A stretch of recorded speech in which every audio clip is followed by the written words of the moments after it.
जय हिंद मित्रों। सोनभद्र में मानव तस्करी का मुख्य सूत्रधार इस शीर्षक ने हमने इस खबर को लिया है। यूपी के दक्षिणांचल में मौजूद सोनभद्र जिले का रिश्ता देश के लगभग सभी हिस्सों से है। वह संबंध चाहे उचित हो या अनुचित हो। विशेषकर इन दिनों सोनभद्र की चर्चा राजस्थान हरियाणा से जुड़कर देखी जा रही है। इसके पीछे कौन कौन से मामले हैं और आखिर राजस्थान हरियाणा से सोनभद्र के कैसे संबंध बन रहे हैं, आइए इसके बारे में जानते हैं। उत्तर प्रदेश के सोनभद्र जिले से विवाह की आड़ में सौदेबाजी कर नाबालिग लड़कियों को राजस्थान हरियाणा ले जाने की शिकायतें निरंतर मिलती जा रही हैं। शनिवार अर्थात 23 अप्रैल को जिला बाल संरक्षण अधिकारी को दुद्धी क्षेत्र में एक मां ने राजस्थान के एक व्यक्ति से बेटी के सौदे किए जाने की सूचना मिली। पीड़िता स्वयं ही दुद्धी कोतवाली पहुंच गई। जिला बाल संरक्षण अधिकारी पुनीत टंडन के निर्देश पर एक टीम दुद्धी पहुंची। टीम ने मामले की जानकारी ली। नाबालिग लड़की के अपने माता पिता के साथ रहने से इनकार करने के बाद उसे जिला मुख्यालय लाया गया। यहाँ उसे बाल कल्याण समिति के सामने पेश किया जाएगा, जिसके बाद समिति के निर्देश पर उसे बालिका गृह में भेज दिया जाएगा। जानते हैं कैसे हुआ मामले का खुलासा। महिला सुरक्षा एवं जन सेवा ट्रस्ट की अध्यक्ष सावित्री देवी ने जिला प्रोबेशन विभाग को सूचना दी। दुद्धी क्षेत्र में एक 16 वर्षीय लड़की को शादी के बहाने राजस्थान भेजे जाने की तैयारी चल रही है। लड़की की सौदेबाजी की जा रही है। पीड़िता इससे बचने के लिए दुद्धी कोतवाली पहुंची है। जानकारी मिलने के बाद जिला प्रोबेशन अधिकारी, जिला बाल संरक्षण अधिकारी पुनीत टंडन ने तत्काल दुद्धी पुलिस से मामले की जानकारी ली। मां ही कर रही थी सौदेबाजी और बेटी के ऊपर डाल रही थी दबाव। महिला शक्ति केंद्र की जिला समन्वयक साधना मिश्रा और सीमा द्विवेदी, जिला बाल संरक्षण इकाई के नोडल और ORW शेषमणि दुबे को दुद्धी कोतवाली पहुंचकर मामले की जानकारी लेने और कार्रवाई के निर्देश दिए गए थे। नाबालिग केवाल इलाके की रहने वाली है। नाबालिग बेटी ने बताया कि उसकी मां राजस्थान के एक व्यक्ति के हाथों उसकी सौदेबाजी कर रही थी। इसके लिए उस पर राजस्थान निवासी व्यक्ति से शादी के लिए दबाव बनाया जा रहा था। माता पिता को दी गई चेतावनी। टीम लड़की के गांव और उसके घर के आसपास के लोगों से जानकारी जुटाई। फिर टीम ने पीड़िता के माता पिता से संपर्क साधा। माता पिता को बाल विवाह के अपराध होने और इस तरह के मामले के मानव तस्करी के तहत आने की जानकारी देते हुए कड़ी कार्रवाई की चेतावनी दी गई। लड़की ने घर जाने से किया इनकार। पीड़िता ने अपने घर वापस जाने साफ इनकार कर दिया। नाबालिग का कहना है कि घर पर रहने के दौरान माता पिता फिर शादी के लिए दबाव बनाएंगे। इसके बाद बाल संरक्षण टीम जरूरी औपचारिकताएं पूरी करते हुए लड़की को जिला मुख्यालय ले गई। पीड़ित लड़की को बाल कल्याण समिति के सामने पेश किया जाएगा। इसके बाद वहां से मिले निर्देश के अनुसार उसे बालिका गृह में दाखिल कराया जाएगा और उसके शिक्षा दीक्षा की भी व्यवस्था की जाएगी। जानते हैं इसके पीछे वे कौन सी बड़ी मछलियां हैं जो पकड़ में नहीं आ रही हैं और यह लगातार घटनाएं सोनभद्र में हो रही हैं। पहले भी कोबरा में इस तरह की घटना हुई थी, जिसमें हमारे द्वारा चर्चा की गई थी कि लिंगानुपात में बड़े पैमाने पर अंतर आने के कारण राजस्थान और हरियाणा में पुरुषों का विवाह बड़ी मुश्किल से हो रहा है और वे लोग अपने प्रभाव का इस्तेमाल करके सोनभद्र जैसे अति पिछड़े जिले में लड़कियों की तलाश में आ जाते हैं। सवाल इस बात का है कि राजस्थान और हरियाणा से बिना किसी सूत्रधार के इस तरह के कार्य कर पाने संभव नहीं है। बेटी वयस्क हो, माता पिता की सहमति हो, इसके बाद विवाह को मंजूरी मिले तो कानूनन उसे वैध मान लिया जाता है। पर यहाँ ठीक विपरीत हो रहा है। बेटियों की उम्र 18 वर्ष से कम होती है और भी ज़्यादा कम होती है। 16 या 14 इस तरह की उम्र की बेटियां होती हैं। उन्हें उनके माँ बाप ही राजस्थान या हरियाणा के लोगों से विवाह करने के लिए मजबूर कर रहे हैं।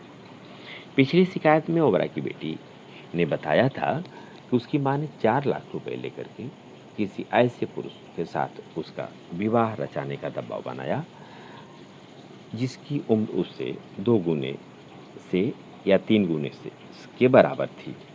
ऐसी स्थिति में स्वाभाविक है कि जिस भी बेटी का विवाह होगा उसका जीवन किसी नरक से कम नहीं होगा। कानूनन 18 वर्ष से कम उम्र की बेटी और 21 वर्ष से कम उम्र के लड़के की शादी नहीं हो सकती। पर यहाँ तो क्रय विक्रय का मामला चल रहा है। आज़ादी के बाद भी अभी मानव के क्रय विक्रय का धंधा सोनभद्र जिले में बड़े पैमाने पर चल रहा है। इसकी पुष्टि सोनभद्र जिले के विभिन्न थानों में दर्ज मानव तस्करी के मामले से की जा सकती है। सवाल इस बात का है कि सभी मामले प्रकाश में नहीं आते। ओबरा की घटना को हम ले लें। 4 लाख में बेटी की शादी उसकी मां ने हरियाणा के एक परिवार से कर दी थी, जिसकी शिकायत लेकर के उसकी दादी महीनों यहाँ वहाँ चक्कर लगाती रही। फिर किसी तरह से वह मामला दर्ज होता है।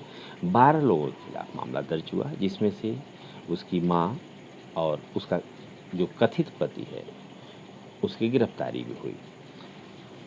हम आप यह भी जान लें कि मानव तस्करी में आईपीसी की धारा 370 का प्रयोग किया जाता है। वहीं उस कथित पति के ऊपर 376 का मामला दर्ज हुआ। विवाह अवैध होने की स्थिति में, नाबालिग के साथ संबंध बनाने की परिस्थिति में, जबरन उसके साथ दुष्कर्म करने की स्थिति में 376 जैसे आईपीसी का प्रयोग किया जाता है। और भी धाराएं लगी उसमें। माँ और उसका जो कथित पति है उसे गिरफ्तार कर पुलिस ने चालान कर दिया। अब हम आते हैं इसके पीछे इतना बड़ा जो कुछ हो रहा है उसके मुख्य सूत्रधार कौन है?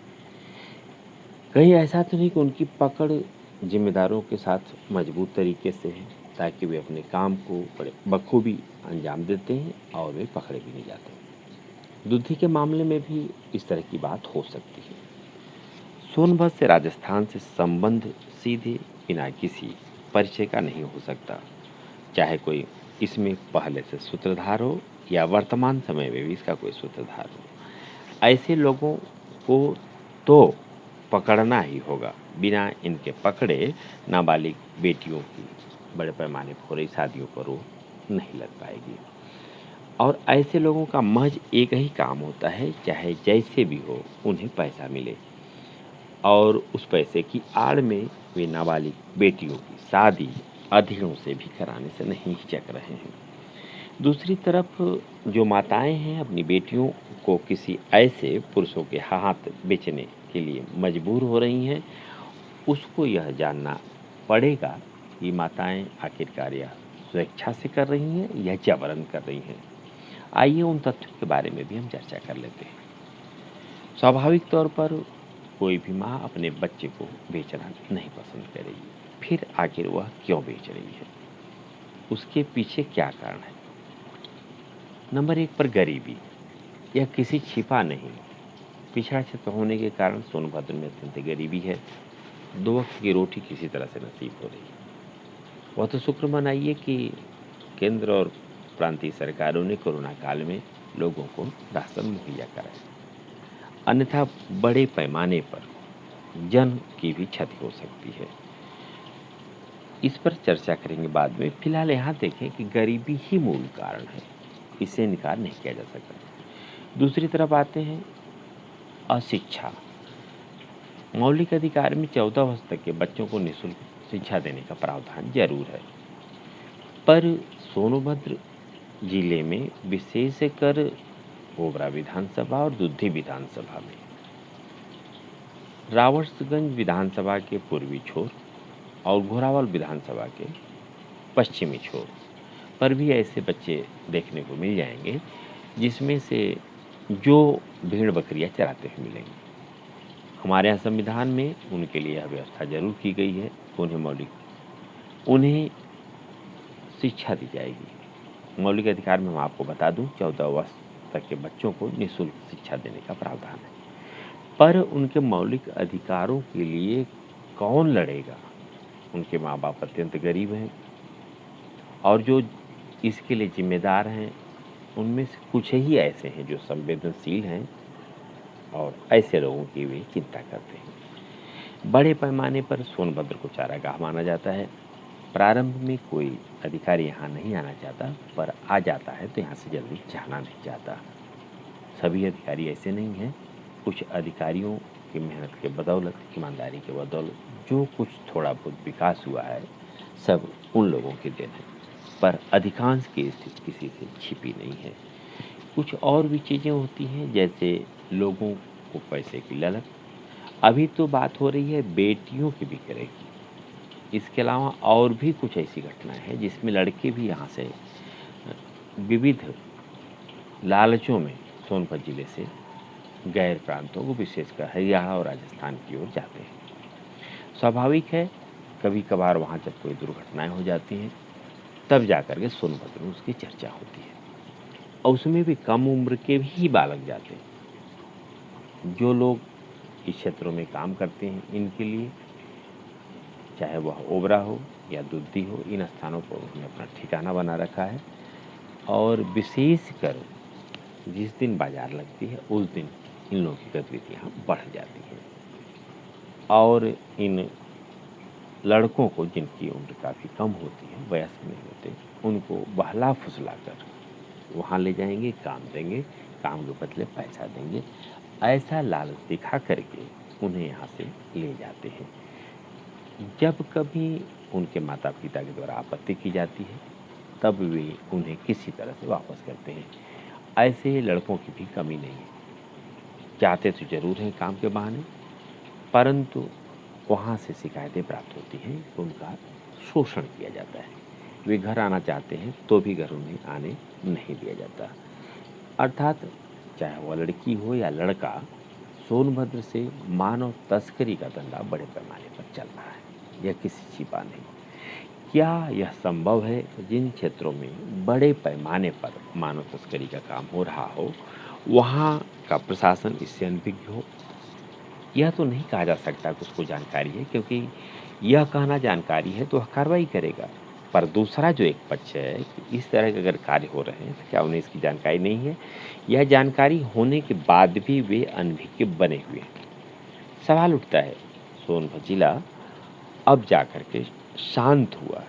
इसके पहले काफ़ी कुछ अशांत था, उग्रवाद की चपेट में था। विभिन्न प्रकार की एजेंसियां काम कर रही थी। अब भी जो सूचना एकत्रित करने की या गुप्तचर एजेंसियां सोनभद्र में सक्रिय रहती हैं। क्या इन लोगों के द्वारा शासन प्रशासन को इस तरह की सूचनाएं नहीं दी जाती? और दी जाती हैं तो उस पर कार्रवाई क्यों नहीं होती? जब मामला सामाजिक क्षेत्र से या किसी अन्य क्षेत्र से उठता है, तब जाकर के ऐसे लोगों पर थोड़ी बहुत कार्रवाई कर दी जाती है। उसके बाद फिर से यह मामला ठंडे बस्ते में चला जाता है। जब तक चाहे वह सोनभद्र में ड्रग्स का कारोबार किया जा रहा हो, बड़े पैमाने पर कोकीन, मार्फिन, हेरोइन इत्यादि के धंधे किए जा रहे हों, या फिर मानव तस्करी का मसला हो, जिसमें नाबालिग लड़के और नाबालिग लड़कियां विशेषकर इस्तेमाल की जा रही हैं, इन सब चीज़ों पर सख्त निगरानी रखी नहीं जाएगी या ऐसे गतिविधियों पर कड़ी कार्रवाई नहीं की जाएगी, तब तक इस पर अस्थायी समाधान या अस्थायी रोक नहीं लगाई जा सकेगी। बहुत ज़रूरी है। हम तो यशस्वी प्रधानमंत्री श्रद्धेय श्री नरेंद्र मोदी जी और उत्तर प्रदेश के यशस्वी मुख्यमंत्री आदित्य योगीनाथ जी से अपेक्षा करेंगे कि विशेषकर सोनभद्र जनपद में जो नशे का कारोबार है, उसके रोकथाम के लिए विशेष अभियान चलाया जाए और दूसरी तरफ मानव तस्करी के संदर्भ में जो अक्सर शिकायतें प्राप्त हो रही हैं, उस पर कार्रवाई की जाए। हम यह नहीं कहते कि ऐसा नहीं हो रहा है। हमारा यह कहना है कि इस तरह का हो रहा है, इसकी पुष्टि विभिन्न थानों में दर्ज विभिन्न मामलों से सरकार खुद कर सकती है। स्वाभाविक है कि नशे के कारोबार के विरुद्ध सोनभद्र में चलाए जा रहे अभियानों में जब बड़े पैमाने पर हेरोइन या गांजा पकड़ा जा रहा है, तो क्या संभव नहीं है कि जितना पकड़ा जा रहा है उससे कई गुना मार्केट में है? है तभी तो पकड़ा जा रहा है। क्या उस पर रोकथाम लग गई? विशेष अभियान चलाए जाने की ज़रूरत है, चाहे वह नशे का कारोबार हो या फिर मानव तस्करी का मामला हो, तभी जा कर के इस तरह की गतिविधियों पर रोक लग सकती है। और गुप्तचर एजेंसियों को विशेष इसकी जानकारी देनी पड़ेगी कि यह जो नशे का कारोबार है, केवल नशे तक सिमटा हुआ है या अंतर्राज्यीय आपराधिक गिरोहों के गठजोड़ से भी सम्मिलित है। जब कभी भी आपराधिक दुनिया में इस तरह की घटनाएँ होती हैं, तो नशे के नाम पर, मानव तस्करी के नाम पर ऐसी भी गतिविधियाँ शामिल होने लगती हैं, जो राष्ट्र के विपरीत हो जाती हैं। कुछ लोग जो पैसे के लालच में इस तरह के कार्यों को प्रश्रय देते हैं, उन्हें लगता है कि महज इसमें केवल नशे का ही कारोबार है।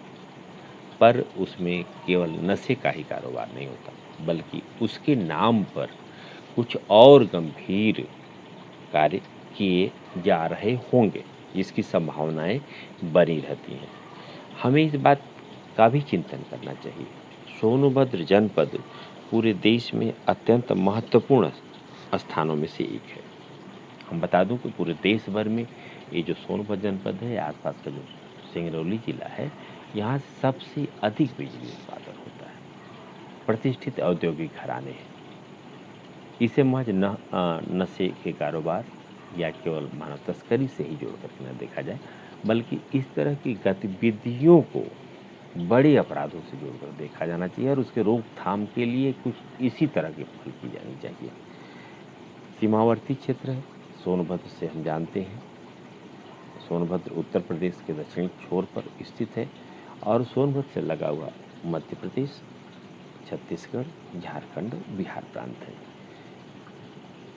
बॉर्डर है, बॉर्डर पर आपराधिक घटनाओं को अंजाम देने के लिए जो अपराध जगत से जुड़े हुए लोग हैं, ज़्यादा सक्रिय होते हैं। उन्हें पता है कि पुलिस अपने क्षेत्र से दूसरे क्षेत्र में वैधानिक तौर पर शीघ्रता से नहीं जा सकती। परमिशन लेने की बाध्यता होती है या अन्य ज़रूरतें भी होती हैं। बचते हैं पुलिस के लोग। ऐसी स्थिति में अपराध करने वाले लोग ठिकाना अपराध करने के बाद आसानी से ठिकाना बदल लिया करते हैं। स्वाभाविक तौर पर बता दूं कि सोनभद्र के आसपास के जो जिले हैं, जो लगे हुए हैं विभिन्न प्रांतों से, उन क्षेत्रों में सोनभद्र से कहीं कम अपराध नहीं हो रहा है। यहाँ पर जैसे उग्रवाद के नियंत्रण के लिए आसपास के प्रांतों के अधिकारियों के साथ भी बैठकें होती हैं, कुछ उसी तरह से नशे के कारोबार के लिए भी और मानव तस्करी जैसे अपराधों के लिए भी बैठकें होनी चाहिए और इसकी नियमित समीक्षा होनी चाहिए। और सबसे प्रमुख चीज़ यह है कि निगहबानी के साथ जो इस तरह की घटनाओं में मुख्य सूत्रधार हैं, उनको चिन्हित किया जाना चाहिए। छोटी मछलियाँ पकड़ ली जाती हैं और बड़ी मछलियाँ बच जाती हैं, जिसके कारण से यह जो गंभीर अपराध हैं, उस पर पर्याप्त रोकथाम नहीं लग पाता।